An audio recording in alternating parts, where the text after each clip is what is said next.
അപ്പോൾ അബ്ദുൾ ജബ്ബാർ ഹാജിയുടെ ഉടമസ്ഥതയിലുള്ളതാണ് Anjarakandy medical college. ഇയാളുടെ തന്നെ ഉടമസ്ഥതയിലുള്ള കാസർഗോഡ് പൊയിനാച്ചയിലുള്ള സെഞ്ചുറി ഡെന്റൽ കോളേജിന്റെ അംഗീകാരം നഷ്ടപ്പെട്ടിരുന്നു. അതിന് ഇടയാക്കിയ സാഹചര്യമാണ് അദ്ദേഹം ചൂണ്ടിക്കാട്ടിയത്. അപ്പോൾ ഈ കോളേജിന് ഇപ്പോൾ എങ്ങനെയാണ് ഇത് നടന്നു വന്നത്, എന്താണ് അവിടുത്തെ വിദ്യാർത്ഥികൾ അനുഭവിക്കുന്ന സാഹചര്യം എന്നതൊക്കെ വളരെ വ്യക്തമാണ്. കഴിഞ്ഞ ദിവസങ്ങളിലായി കുട്ടികൾ തന്നെ അത് പുറത്തേക്ക് പറഞ്ഞതാണ്. അപ്പോൾ എങ്ങനെയാണ് ഇതിന് അംഗീകാരം കിട്ടിയത് തുടങ്ങിയ കാര്യങ്ങൾ സംശയത്തിലാവുകയാണ്.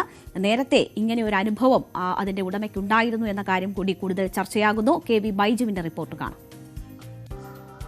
അഞ്ചരക്കണ്ടി മെഡിക്കൽ കോളേജിന്റെ മാനേജ്മെന്റ് ആരാണെന്ന ചോദ്യമാണ് കഴിഞ്ഞ ദിവസങ്ങളിലേക്ക് ഉയർന്നു വന്നത്.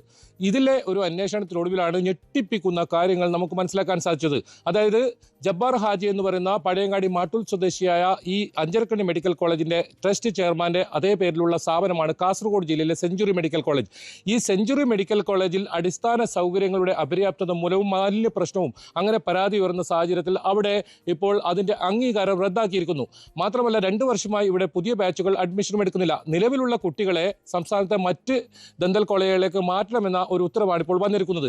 ഇതേ ജബ്ബാർ ഹാജിയുടെ ഉടമസ്ഥയുള്ള അഞ്ചരക്കണ്ടി മെഡിക്കൽ കോളേജിലും ഒരുപാട് പ്രശ്നങ്ങൾ നടക്കുന്നുണ്ടെന്ന കാര്യമാണ് ഇപ്പോൾ പുറത്തു വരുന്നത്. അതായത് ഭൂമി സംബന്ധമായ കേസ് നിലവിലുണ്ട്. ആ കേസിൽ ഹൈക്കോടതിയുടെ വിധിയുണ്ട് ഈ ഭൂമി ഒഴിഞ്ഞു കൊടുക്കണമെന്നത്. പക്ഷേ അതിലൊരു സ്റ്റേ ഇദ്ദേഹം വാങ്ങിയിട്ടുണ്ടെന്നാണ് നമുക്ക് മനസ്സിലാക്കാൻ സാധിക്കുന്നത്.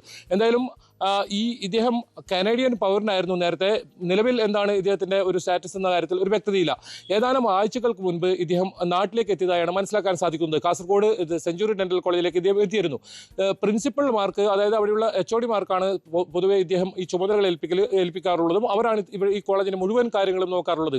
അതായത് മാനേജ്മെന്റ് തലത്തിൽ യാതൊരു ഉത്തരവാദിത്വം നിറവേറ്റാത്ത ഒരു അവസ്ഥയാണ് അഞ്ചരക്കണ്ടി മെഡിക്കൽ കോളേജിലുള്ളത് എന്ന് പറയേണ്ടി വരും. ഇവിടെയും അടിസ്ഥാന പ്രശ്നങ്ങൾ ഒരുപാടുണ്ട്. വിദ്യാർത്ഥികൾ അത്തരം ആരോപണങ്ങൾ ഉന്നയിക്കുന്നുണ്ട്. അതായത് അവിടെയുള്ള അധ്യാപകർക്കെതിരെ ആരോപണം ഉന്നയിക്കുന്നതോടൊപ്പം പഠന സംബന്ധമായ കാര്യത്തിൽ പലതരത്തിലുള്ള കുറവുകളും ഇവിടെയുണ്ട്. വലിയ പ്രശ്നങ്ങളുണ്ട്. അത് വിദ്യാർത്ഥികൾ ഉന്നയിച്ചിട്ടുമുണ്ട്. എന്നാൽ മാനേജ്മെന്റ് തലത്തിലുള്ള ഒരു ചർച്ച വേണമെന്ന ആവശ്യം ഉയർന്നിട്ടും ആരും തന്നെ എത്താത്ത സാഹചര്യം ഉണ്ടായിരുന്നു. നാളെ ഒരു പക്ഷേ മാനേജ്മെന്റ് പ്രതിനിധികൾ വിദ്യാർത്ഥികളുമായി ചർച്ച നടത്തിയേക്കാം. റാം എന്ന് പറയുന്ന അധ്യാപകനെ ഇവിടെ പുറത്താക്കുന്ന ഉൾപ്പെടെയുള്ള കാര്യങ്ങളിലേക്ക് കടന്നേക്കാം. അപ്പോഴാണ് ഇങ്ങനെ ഞെട്ടിപ്പിക്കുന്ന പുതിയ കാര്യം പുറത്തു വരുന്നത്. അതായത് ഇദ്ദേഹത്തിന്റെ ഉടമസ്ഥതയിലുള്ള തന്നെ മറ്റൊരു ഡെന്റൽ കോളേജ് അടച്ചു പൂട്ടിയിരിക്കുന്നു, അതിന്റെ അംഗീകാരം റദ്ദാക്കിയിരിക്കുന്നു എന്ന കാര്യം.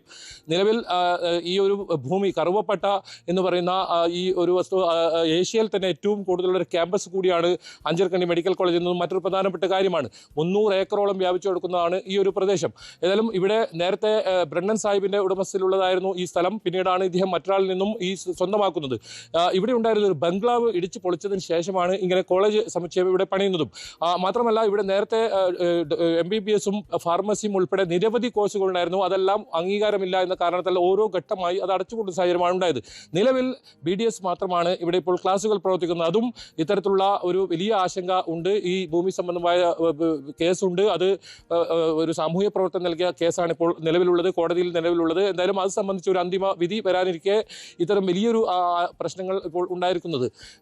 വിദ്യാർത്ഥികളെ സംബന്ധിച്ചിടത്തോളം അവരുടെ ഭാവി വലിയ അനിശ്ചിതത്വം അവർ പറയുന്നുണ്ട്. അത് സംബന്ധിച്ച് അവർക്ക് ആശങ്കയുണ്ട്. അതിലൊരു വ്യക്തത വരുത്തണം. അതിന് മാനേജ്മെന്റ് നേരിട്ട് കൂടിക്കാഴ്ചയ്ക്ക് തയ്യാറാണെന്നൊരു ആവശ്യമാണ് അവർ ഉന്നയിച്ചിട്ടുള്ളത്.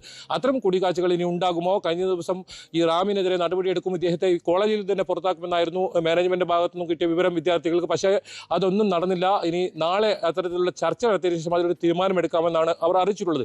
എന്തായാലും വരും ദിവസങ്ങളിലും ഇത് സംബന്ധിച്ച കൂടുതൽ വിവരങ്ങൾ പുറത്തു വരുന്നതിനെയാണ് പ്രതീക്ഷിക്കുന്നത്. വിദ്യാർത്ഥികളുടെ ഭാവി ആശങ്കയിലാക്കുന്ന ഈ ഒരു സാഹചര്യത്തിന് കൃത്യമായ ഇടപെടൽ സർക്കാരിന്റെ ഭാഗത്തു നിന്നുമൊക്കെ ഉണ്ടാകേണ്ട എന്നൊരു ആവശ്യമാണ് ഇപ്പോൾ ഉയരുന്നത്.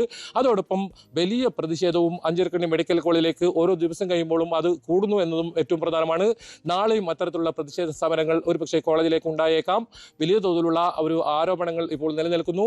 റാം എന്ന് പറയുന്ന അധ്യാപകനെതിരെ നടപടി പുറത്താക്കണമെന്ന നടപടി അത് ഇതുവരെ മാനേജ്മെന്റ് അംഗീകരിക്കാൻ തയ്യാറായിട്ടില്ല. അപ്പോഴാണ് ഇത്തരത്തിൽ ഈ ഒരു ഇതിന്റെ മാനേജ്മെന്റ് ട്രസ്റ്റ് ചെയർമാനെ സംബന്ധിച്ചുള്ള കാര്യങ്ങളും പുറത്തു വരുന്നതെന്നും ഏറ്റവും പ്രധാനമാണ്. KV Baiju, news 18, Kasaragod. KV Baiju ആണ് വിവരങ്ങൾ നൽകിയത്. അവിടുത്തെ കുട്ടികളുടെ ഭാവി എന്താകുമെന്നതുൾപ്പെടെയുള്ള ആശങ്കകൾ നിലനിൽക്കുന്നു. അതേസമയം ഇതുവരെയും ആ കുട്ടികൾ അനുഭവിച്ച വലിയ ദുരിതം അവിടെ തന്നെ ഉണ്ട്. അവർ തന്നെ അക്കാര്യങ്ങൾ തുറന്നു പറഞ്ഞതാണ്. ഡോക്ടർ റാം എന്ന അധ്യാപകനിൽ നിന്ന് നേരിടേണ്ടി വന്ന അതിക്രൂരമായ നടപടികൾ അവർ എങ്ങനെയാണ് നേരിട്ടത്, എന്തായിരുന്നു അവരുടെ അനുഭവം എന്നതൊക്കെ തുറന്നു പറഞ്ഞതാണ്. എന്തായാലും കൂടുതൽ വിവരങ്ങൾ ഇനിയും പുറത്തു വരാനിരിക്കുന്നു എന്നതാണ് ബൈജു സൂചിപ്പിക്കുന്നത്. കൂടുതൽ വാർത്തകൾക്ക് news 18 Keralam YouTube channel subscribe ചെയ്യുക.